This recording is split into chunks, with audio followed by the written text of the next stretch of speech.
Life isn't gentle, so the name gentleman speaks to a man who can handle the challenges and the brutality of life in a gentle, almost effortless way. I think that is a really cool thing. I love this topic. I even wore a jacket for it and dressed up for it. And I think one of the best gentlemanly fragrances on earth is Prada Amber Boram. And in the days of ambery fragrances being everywhere, this does have vanilla and tonka, but not gobs and gobs of it like so many other fragrances have.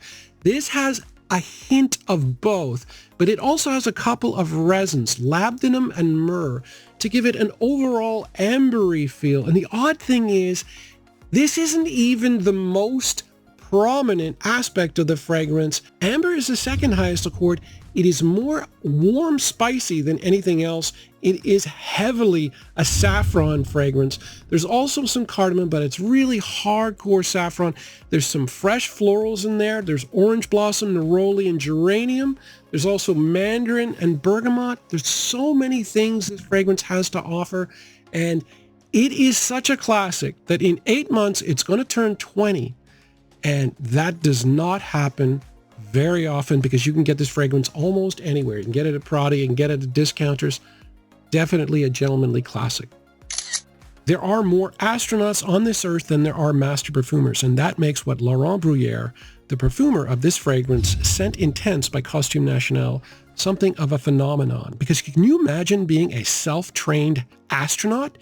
He is the only self-trained master perfumer I'm aware of, and he created some of the best Mugler fragrances for women, including the original Alien, and this is his best men's fragrance, and it is something of a phenomenon, at least in the fragrance industry and for people that know fragrances, but the general public are completely unaware of that fact. This is a beautiful, warm, spicy, ambery fragrance, much in the same way that Prada Amber Boram is, at least on the surface. But if you delve deeper, they come about getting those two different feels a very different way. So there's an actual amber note here. In fact, there are two.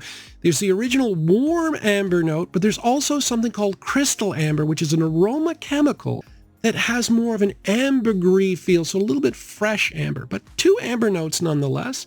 And then the warm spicy component here is weird. You're getting a floral. Hibiscus is quite a spicy floral note. And then you add some cinnamon and tea as well. It's completely different. There are a lot of woods in this. The cap here, this is not a tester. They did not want to put a cap on this. They felt that it was meant to look like a piece of art. So it doesn't have a cap. I think it's a really cool bottle. It's one of those ones where you really should see to appreciate. And the performance is interesting because it's one of those 2 to 3 feet in terms of projection, but the projection lasts a long time. It lasts for about 4 or 5 hours, so it doesn't last forever, but it's very gentlemanly. I think it's meant to not overpower people, to be subtle and to slowly creep up on people. Dior Homme 2020 is both very simple and very complex at the same time because it is, after all, fundamentally a woody citrus. Except if you delve deeper, if you go underneath, you see that the citrus elements and the woody elements are much more complex than they would first appear. So the citrus element mainly is bergamot, but it's also paired with black pepper for some extra freshness and elemi, which gives it a resinous sweetness. So you get a spicy element, and then you get a fresh resinous element to create the freshness of the citrus. But the woody part, I mean, that is phenomenal. 5 different woody notes, a sweet, woody, herbaceous patchouli. You get cashmerean, which is a musky, woody aroma chemical, and you get a lot of musk as well. You get the sharpness of isoe super and cedar. You get the vetiver, the smoky vetiver. I mean, there's so many different elements to this fragrance. It might appear to be very basic on top, but the complexity of this is phenomenal, and it is such a gentlemanly fragrance. Of all the Prada fragrances and of all the gentlemanly ambery fragrances, this is definitely my favorite. This is Prada Luna Rossa Black, and it might just be my favorite designer fragrance of all time. Daniela Andrier, the perfumer here, went to such great detail that she actually split apart the tonka note. The fullness of the tonka note she felt was too much for this, for a gentleman. So she just took out the coumarin and used that. That is essentially the earthy, almost hay-like sweetness that she combined with the amber to give this more of a subtle sweetness. And it really is more subtle. This is one of those fragrances you'll put on. It's got a couple of feet of projection. It'll last like 6-7 hours, and the sweetness will just creep up on you and creep up on the people around you. It is not an in-your-face fragrance. It's the essence of subtlety. There's also a lot of musk in here as well, which also adds to the gentlemanly quality, and even has an herbal component. They use angelica, which is a musky herb. This is brilliant and very, very gentlemanly, very classy. Ralph Lauren Polo, a fragrance that we refer to as Polo Green, is definitely a gentlemanly fragrance, but it is a fragrance of its time. And that time was the late 70s and the early 80s, and I still don't know why, but for about a 5-year span, all the most masculine, hyper-masculine fragrances came out at that time. And even though I wouldn't call this that, it is definitely influenced by it. Like, it does have that beautiful, classy, elegant pine opening that you get. But as the dry down occurs, you're going to get that leather and that tobacco rising up to give it a little bit of a gritty, gentlemanly feel. There's also a lot of woods in here as well. There are also 5 aromatic notes. But it does, especially in the open, have a real gentlemanly feel.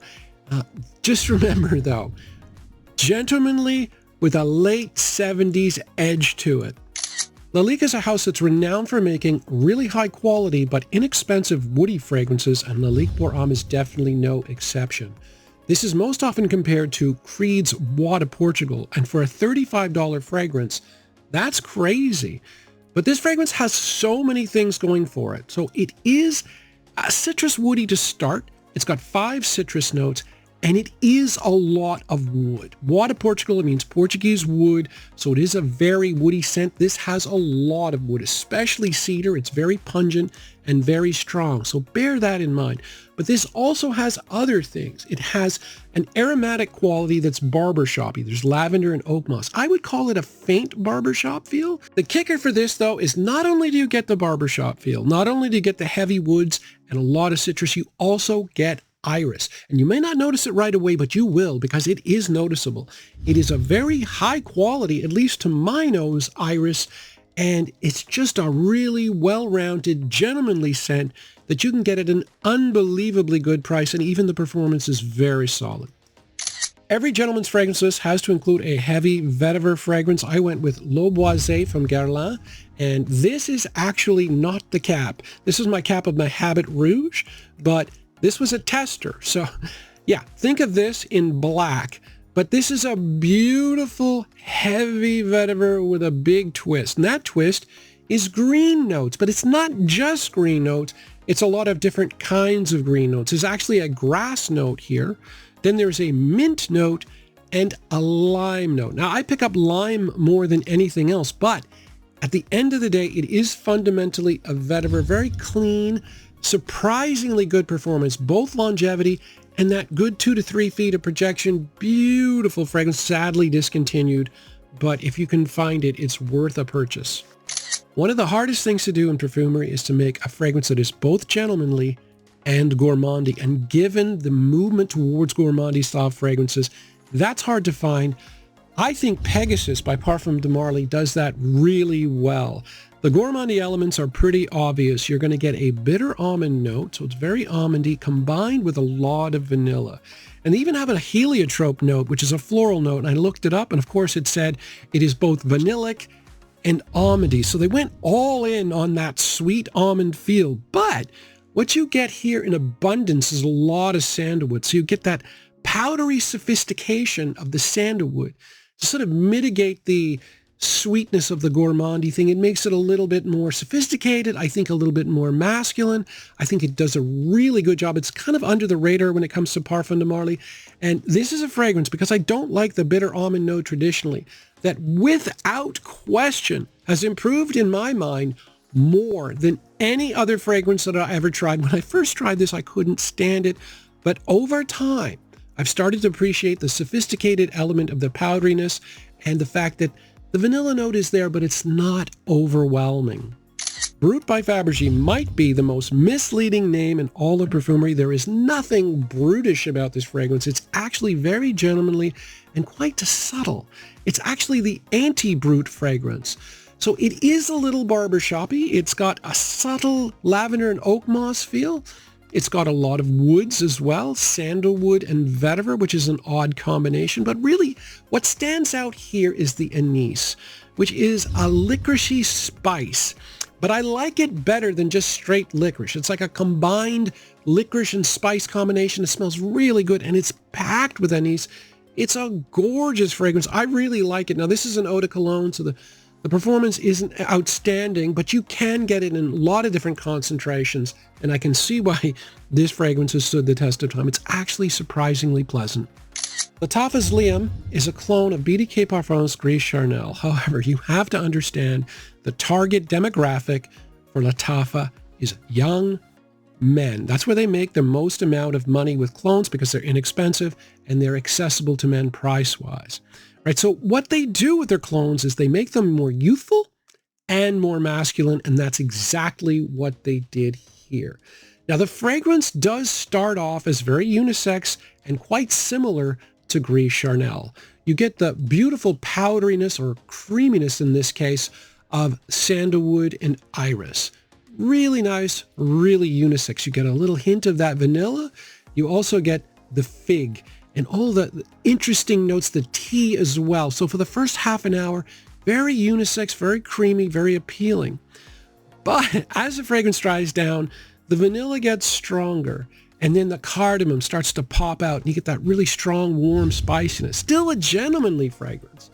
Not quite as gentlemanly as the original Gris Charnel, but it's a much better price, and there's enough similarities here for me to recommend it. I think this is actually really nice, but just beware, especially of that cardamom in the dry down. And the performance is surprisingly good too. So yeah, I aspire to be a gentleman. It's something that I really do value.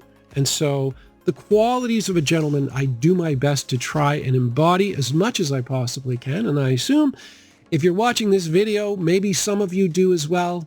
I appreciate you watching. Thanks for watching, guys. Take care.